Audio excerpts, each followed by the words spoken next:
Okay, so here's an example from like what we did in class today with this different kind of fraction model. So if we have a problem that Mrs. Ruiz, me, bought six sandwiches for a lunch group. If each person is only going to eat 3/4 of the sandwich, how many people can I invite to the lunch group? So when I think about this, I can actually invite more than 6 people because not everyone's going to eat a full sandwich. So what I can do is I can think of the division problem that I'm taking my 6 sandwiches, I'm dividing them into 3/4 pieces. I can model this with a diagram.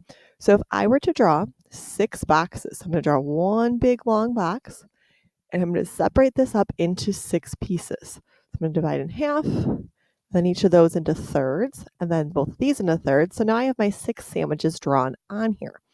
So this is 1 sandwich, this is 2 sandwiches, 3, 4, 5, 6 sandwiches total.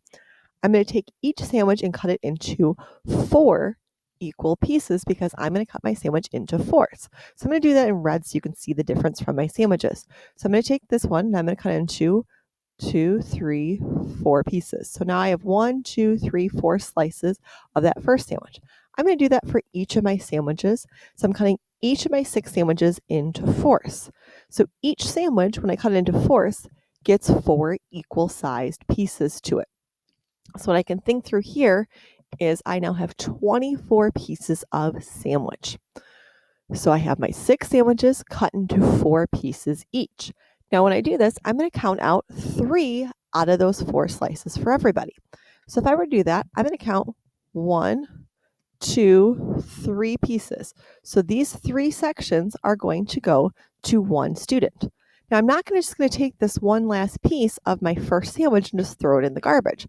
I'm going to use that piece and 2 pieces from my next sandwich. So I'm going to use this piece here and then 2 pieces from my next sandwich to make 3 pieces to give to my second student. So I'm kind of taking these 3 pieces and making a group out of them. I'm going to keep doing this where I'm going to just keep counting out how many groups of 3 can I make because I need 3/4 of a sandwich. So if each of these is 1/4, I'm going to keep counting out my number of fours. So I'm going to count 1, 2, 3. So I'm going to put these 3 together in a group. I'm going to count 1, 2, 3. I'm going to put these 3 together in a group. 1, 2, 3. Those 3 go together in a group. Again, I'm just drawing these arrows at the bottom. Could you be boxing them, circling them, coloring them different colors to show that they're in a group together? Whatever would work for you. 1, 2, 3. These 3 pieces make enough for 1 person. 1, 2, 3. These 3 go to a person. And finally, 1, 2, 3. These 3 go to a person. So I look at this, I can count up, okay, I have 1, 2. This is enough for the third person, fourth, fifth, sixth, seventh, 8. I can make 8 groups of 3/4. So 6 divided by 3/4, I can feed enough for 8 different people.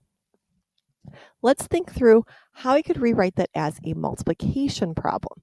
Okay, so what I'm doing is I'm taking my 6, and instead of dividing by 3/4, what we've been noticing in our pattern is I can then do a multiplication problem with the 4 on top, and my 3 that was on top now goes on the bottom, so I can switch it around to look like that. Remember, there's technically a 1 underneath here, so now I can just multiply straight across. 6 times 4 is 24. Isn't that how many pieces of sandwich I ended up with once I cut all my sandwiches into fourths? Yes, because 6 sandwiches with 4 equal pieces is 6 times 4. But everyone's getting a group of 3, so that's my 3 times 1 would give me a 3 on the bottom. So I now simplify this down. How many times can 3 fit into 24?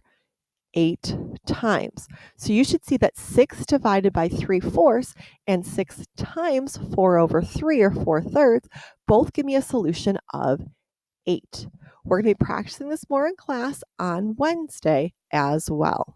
Hopefully that made sense. Thanks for watching. Bye.